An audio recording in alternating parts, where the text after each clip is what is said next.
Atalante a fait des petits, en tout cas s'est développé avec d'autres projets très complémentaires, avec d'autres artisans du voyage, souvent sous le même thème du voyage responsable, mais avec une déclinaison comme Cheval d'aventure qui est le voyage à cheval, et puis Terra Incognita et Continent Insolite qui sont nos deux agences sur le voyage sur mesure, positionnés sur une notion beaucoup plus personnalisée de l'attente de nos clients, un peu plus confortable aussi puisqu'on utilise des lodges. Et donc Terra Incognita c'est la partie française et Continent Insolite la partie belge. Et puis nous avons depuis maintenant 2 ans également créé 2 autres petites structures, l'une qui s'occupe des entreprises, Azoka, qui décline notre offre, je dirais nature, aventure, à destination des entreprises, et le dernier projet qui nous tient à cœur, qui s'appelle Origins, et qui a vocation à développer une partie un peu plus hôtelière, même si le terme est un petit peu peut-être pompeux. En tout cas, c'est de développer des écologes et des camps de tradition, avec l'idée qu'on a aujourd'hui une expertise de plus de 20 ans sur des territoires souvent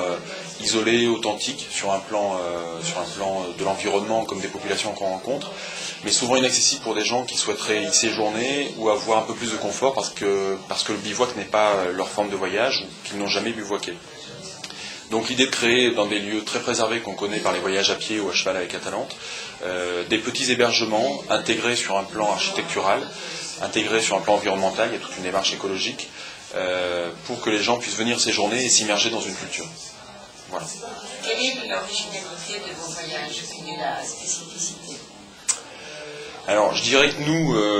ce qu'on revendique, c'est que quelle que soit la déclinaison, le voyage à pied, le voyage à cheval ou sur mesure, à pied, à cheval ou sur mesure, ce ne sont que des outils. L'objectif, c'est de rentrer dans une culture pour aller à la rencontre des gens, pour aller découvrir des paysages qui sont extrêmement beaux, par des moyens qui nous paraissent être plus favorables à la découverte, avec un rythme peut-être plus lent. On aime souvent dire le voyage à pied comme un art de la lenteur. C'est vrai qu'arriver dans un village avec un 4x4, sortir du 4x4 et rencontrer les gens, c'est plus abrupt que d'arriver de très loin avec quelques mules, où les gens ont le temps de nous voir arriver, ont entendu peut-être par d'autres muletiers que le groupe allait arriver,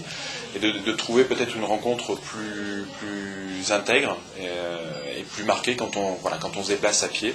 Et puis parce qu'on a dans beaucoup de pays encore la culture du voyage à pied, parce que souvent le relief dicte ce moyen de déplacement. Donc je dirais qu'au-delà de la marche, au-delà du voyage à cheval, c'est surtout de mettre en avant cette dimension de rencontre et de rapport au temps, qui est aujourd'hui un luxe, et que même si on part 8 jours,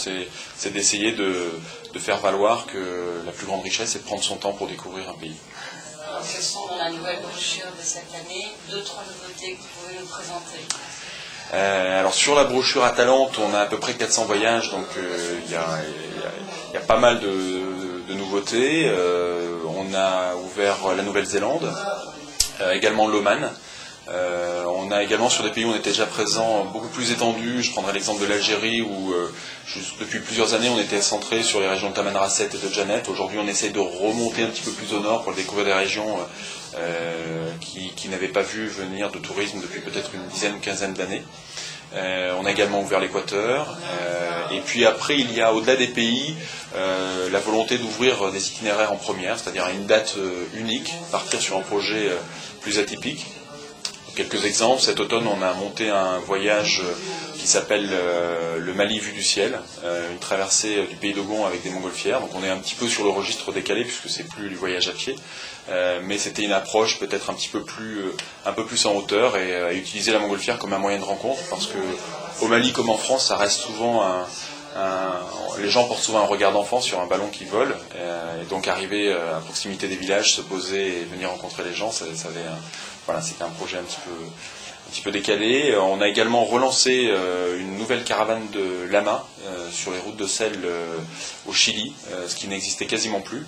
On a également travaillé sur un projet dans la région du Changtang au Tibet, qui est une région très isolée, qui est près de la frontière du Ladakh Zanskar et derrière au nord de la région du Kailash, région où il y a encore du nomadisme, donc on a fait une première exploration. Voilà, donc quelques projets qui souvent nous animent, qui sont des projets un petit peu uniques, mais qui montrent notre savoir-faire dans la notion d'exploration et de découverte de nouvelles régions.